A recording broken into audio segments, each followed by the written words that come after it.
آغاز میں مہنگائی سے پریشان عوام کے لیے ایک اور پریشان کن خبر۔ حکومت نے عوام پر پھر بجلی بم گرانے کی تیاریاں کر لی ہیں۔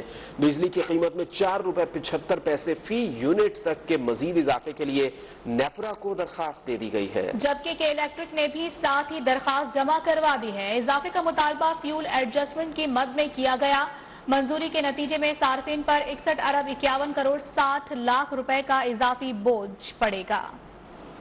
عوام پر ایک بار پھر بجلی گرانے کی تیاریاں۔ سی پی پی اے اور کے الیکٹرک نے فیول ایڈجسٹمنٹ کی مد میں بجلی صارفین سے 61 ارب 51 کروڑ 60 لاکھ روپے وصولی کی درخواست دے دی۔ سی پی پی اے کی جانب سے دائر درخواست میں موقف اختیار کیا گیا ہے کہ اکتوبر میں 11 ارب 29 کروڑ بجلی یونٹ پیدا ہوئے، جس پر پیداواری لاگت طے کردہ قیمت سے زیادہ آئی۔ سینٹرل پاور پرچیزنگ ایجنسی نے فیول پرائس ایڈجسٹمنٹ کی مد میں اکتوبر کے لیے فی یونٹ قیمت میں 4 روپے 75 پیسے اضافے کی درخواست کی ہے۔ دوسری جانب کے الیکٹرک نے بھی نیپرا کو فیول ایڈجسٹمنٹ کی مد میں فی یونٹ 29 پیسے اضافے کی درخواست کی ہے۔ کے الیکٹرک کی درخواست پر نیپرا اتھارٹی سماعت 2 دسمبر جبکہ سی پی پی اے کی درخواست پر نیپرا اتھارٹی سماعت 30 نومبر کو کرے گی۔ نیپرا سے دونوں درخواستوں میں منظوری کے بعد صارفین پر 61 ارب روپے کا اضافی بوجھ پڑے گا۔ حکومتی اداروں میں کرپشن ختم کی جائے، گورننس میں بہتری اور اداروں میں شفافیت ضروری ہے، ٹیکس چھوٹ کا بھی خاتمہ کیا جائے۔ آئی ایم ایف نے پاکستان کو 1 ارب 50 لاکھ 90 ہزار ڈالر قرض کی نئی قسط کے لیے شرائط عائد کر دیں۔ قرض بحالی کے لیے معاہدہ طے پا گیا۔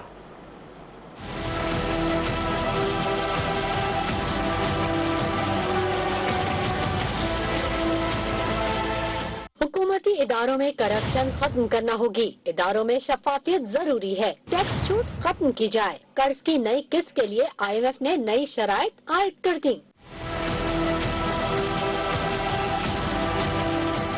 آئی ایم ایف نے پاکستان کو قرض کی مد میں مزید 1 ارب 50 لاکھ 90 ہزار ڈالر کی قسط جاری پر مشروط آمادگی ظاہر کر دی۔ پاکستان اور عالمی مالیاتی ادارے کے درمیان اسٹاف لیول معاہدہ طے پا گیا۔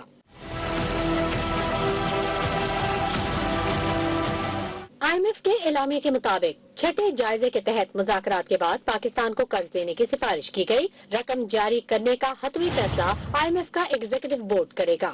1 ارب 50 لاکھ 90 ہزار ڈالر کی قسط جاری ہونے کے بعد پاکستان کو دیا جانے والا مجموعی قرض 3 ارب 20 لاکھ 70 ہزار ڈالر ہو جائے گا۔ آئی ایم ایف کا کہنا ہے کہ قرض پروگرام کی بحالی پیش کی شرائط پر عمل درآمد سے مشروط ہوگی۔ حکومتی اداروں میں کرپشن کا خاتمہ کرنا ہوگا۔ حکومتی اداروں کی استعداد، گورننس میں بہتری اور شفافیت ضروری ہے۔ آئی ایم ایف نے ٹیکس بیس مزید بڑھانے اور ٹیکس چھوٹ ختم کرنے کی بھی شرط رکھی ہے۔ قرض کی نئی قسط کے لیے پاکستان کو اینٹی منی لانڈرنگ اور counter terrorism financing action plan پر مکمل عمل درآمد کرنا ہوگا۔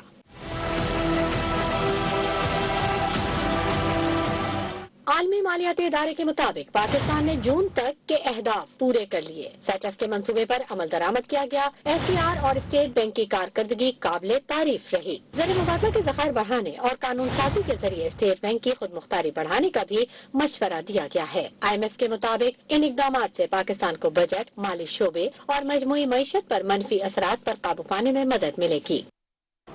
سپریم کورٹ نے گھی اور خوردنی تیل کی قیمتوں میں اضافے پر 117 گھی ملز کے خلاف معطل کردہ انکوائری دوبارہ شروع کرنے کا حکم دے دیا۔ انکوائری روکنے سے متعلق لاہور ہائی کورٹ کا حکم معطل کر دیا گیا۔ سپریم کورٹ میں سماعت کے دوران مسابقتی کمیشن کے وکیل نے بتایا کہ وزیراعظم پورٹل پر گھی اور تیل کی قیمتوں میں اضافے کی شکایت آئی، جس پر مسابقتی کمیشن نے 117 ملز کے خلاف انکوائری شروع کی۔ تاہم لاہور ہائی کورٹ نے انکوائری روکنے کا حکم دے دیا۔ دوران سماعت عدالت عظمیٰ کا کہنا تھا کہ لاہور ہائی کورٹ کے حکم میں چند خامیاں ہیں، جن پر خامیوں پر وضاحت حاصل کرنے کی ضرورت ہے۔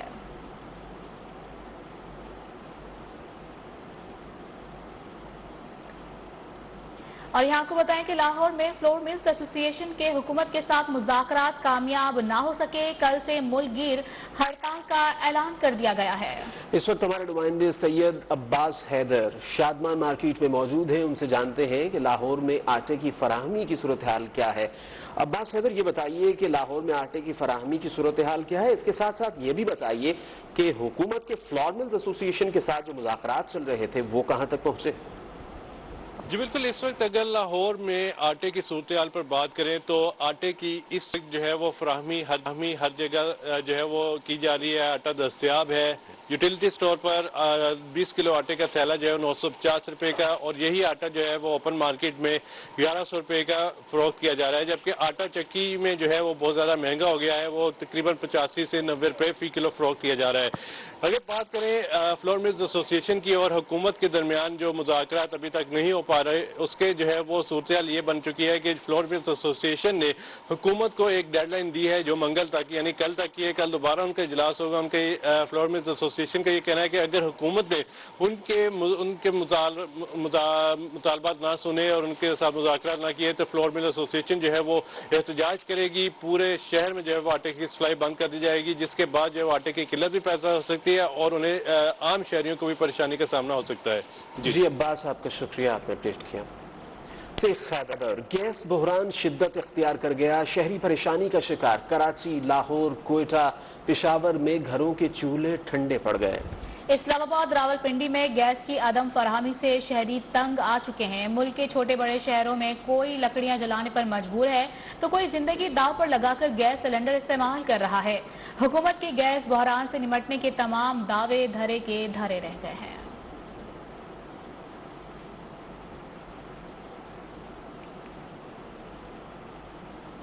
کراچی میں موسم گرمی سے سردی کی طرف گیا تو گیس کی فراہمی بھی متاثر ہونے لگی ہے۔ خواتین کے لیے گھر کا کچن سنبھالنا درد سر بن گیا ہے۔ ان کا کہنا ہے کہ گیس نہ ہونے سے مہنگا کھانا ہوٹل سے لینا پڑتا ہے۔ کراچی میں سردیاں شروع ہوئی تو گیس کا بحران بھی پیدا ہو گیا، جس کی وجہ سے خواتین کو کھانا پکانے اور دیگر گھریلو امور سر انجام دینے میں مشکلات کا سامنا ہے۔ خواتین کیا کہتی ہیں، آئیے آپ کو دکھاتے ہیں۔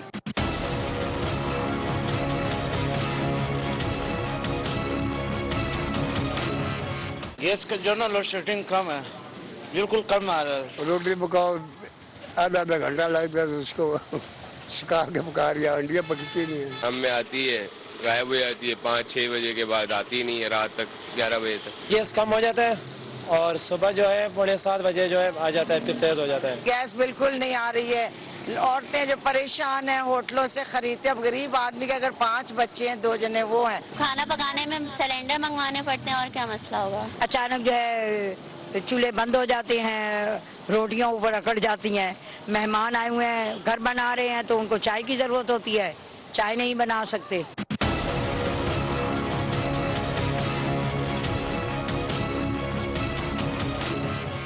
گیس کی عدم فراہمی کی وجہ سے خواتین اور دیگر افراد ہوٹل سے کھانا لینے پر مجبور ہیں۔ خواتین کا یہ کہنا ہے کہ حکومت گیس کی فراہمی کو یقینی بنائے۔ کیمرہ مین ناظم خان کے ساتھ یاسر سلیم، نیوز 1 کراچی۔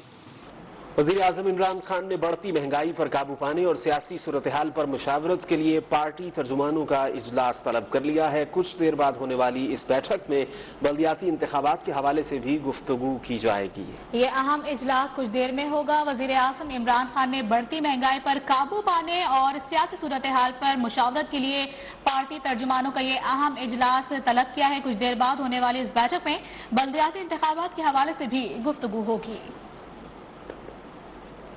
بریک کے بعد اسلام آباد میں اپوزیشن سیاست سے جڑی اہم خبر آپ تک پہنچائیں گے۔ اس وقت اسلام آباد میں شاہد خاقان عباسی کی زیر صدارت پی ڈی ایم کی اسٹیئرنگ کمیٹی کا اہم اجلاس جاری ہے، جس میں حکومت مخالف تحریک کے لیے سفارشات تیار کی جا رہی ہیں، جو کل مولانا فضل الرحمان کی زیر صدارت ہونے والے پی ڈی ایم کے سربراہ اجلاس میں پیش کی جائیں گی۔ اسی حوالے سے مزید بات کرتے ہیں چک شہزاد میں موجود نمائندہ نیوز 1 بہزاد سلیمی سے۔ بہزاد سلیمی، یہ بتائیے کہ پی ڈی ایم کی اسٹیئرنگ کمیٹی اب پی ڈی ایم کا رخ کس جانب موڑ رہی ہے؟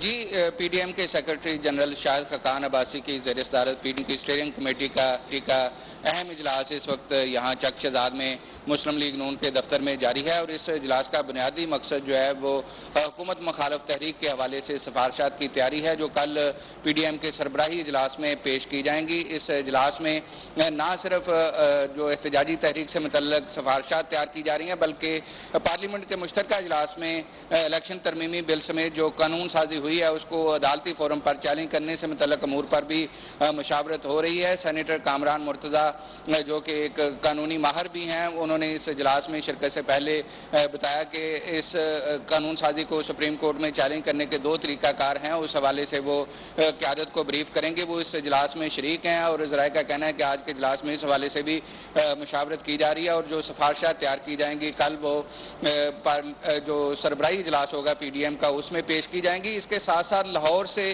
اسلام آباد کی طرف جو مارچ ہے اس کی تاریخ اور جو دیگر معاملات ہیں ان کے حوالے سے بھی مشاورت جاری ہے۔ پی ڈی ایم کی اسٹیئرنگ کمیٹی کا اجلاس اسلام آباد میں جاری ہے۔ بہت شکریہ بہزاد سلیمی، آپ نے اپڈیٹ کیا۔ جمعیت علماء اسلام فے کے رہنما مولانا عبدالغفور حیدری نے ڈی چوک پر دھرنا دینے کی تجویز دے دی ہے۔ کہتے ہیں جلد سے بہت کر لیے، اب فیصلہ کن مرحلے شروع ہونے چاہیے۔ پشاور ریلی میں تقریریں تو دھواں دھار ہوئی، ناکامی کی وجوہات معلوم نہیں ہیں۔ ان کا مزید کیا کہنا تھا آپ بھی سنیے۔ جلسے ہم نے بہت کیے ہیں، اب کوئی اگلا قدم جو ہے اٹھانا چاہیے، جو اتفاقی رائے ہوگا اسی کو لے کر چلیں گے۔ شرکا بھی کہتے ہیں یار روز روز ہمیں اکٹھا کرتے ہو، ابھی تو ہوا تھا پشاور میں تو وہ بھی تھک گئے، وہ کہتے ہیں کہ بھی بس ہلہ بول دو۔ اسلام آباد اور ڈی چوک جب بھی ہم کہیں کھڑے ہوتے ہیں تو اور ناظرین، مبینہ آڈیو ٹیپ پر مسلم لیگ نون کے صدر میاں شہباز شریف کا رد عمل بھی سامنے آ گیا ہے۔ کہتے ہیں کہ نواز شریف اور مریم نواز کو سیاسی عمل سے باہر رکھنے کی اسکیم بنائی گئی۔ ایک ٹویٹ میں شہباز شریف کا کہنا تھا کہ اس عظیم الشان اسکیم کا پتہ سابق چیف جسٹس کے نئے آڈیو کلپ سے چلتا ہے۔ وقت آ گیا ہے کہ ان کی غلطیوں کو درست کیا جائے، قوم انصاف کی منتظر ہے۔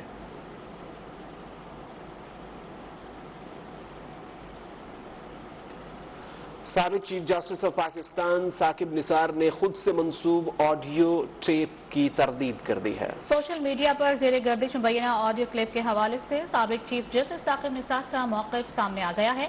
ایک بیان میں ان کا کہنا تھا کہ جعلی اور من گھڑت آڈیو ان سے منسوب کی گئی ہے۔ اس طرح کی چیزیں بنا کر لائی جا رہی ہیں، یہ آواز ان کی نہیں ہے۔ آڈیو ٹیپ میں مبینہ طور پر نواز شریف اور مریم نواز کی سزا سے متعلق بات چیت کی گئی ہے۔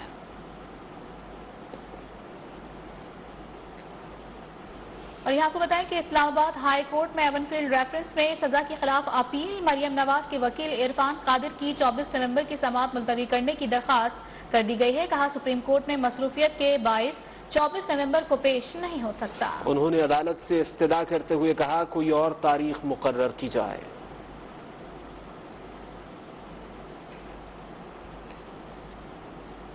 وزیر اطلاعات فواد چودھری کا ایون فیلڈ ریفرنس میں تاخیر پر رد عمل آ گیا۔ کہتے ہیں یہ مریم نواز کی طرف سے مسلسل التوا کی 16ویں درخواست دائر کی گئی ہے۔ ٹویٹر پیغام میں ان کا کہنا تھا کہ دوسری طرف ان کی عدالتوں اور پاک افواج مخالف پروپیگنڈا مہم بھی جاری ہے۔ سیسیلین مافیا نہیں تو یہ لوگ اور کیا ہیں؟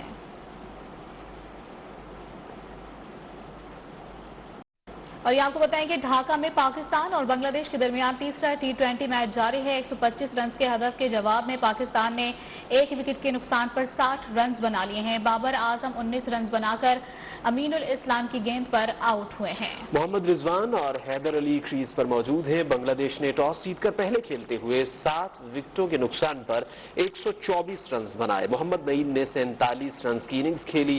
شمیم حسین 22، عفیف حسین 20 رنز بنا سکے۔ محمد وسیم اور عثمان قادر نے 2 کھلاڑیوں کو پویلین کی راہ دکھائی۔ دھانی نے اپنے ڈیبیو میچ میں 1 وکٹ حاصل کی۔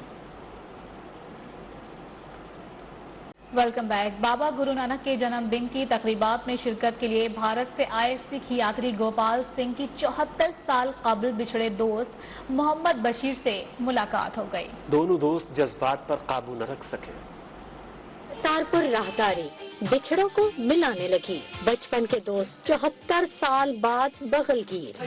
2 دوستوں کی ملاقات پر لوگوں نے بھی خوشی کا اظہار کیا۔ گوپال سنگھ نے کہا کہ پاکستان بننے سے پہلے ہم جوان تھے،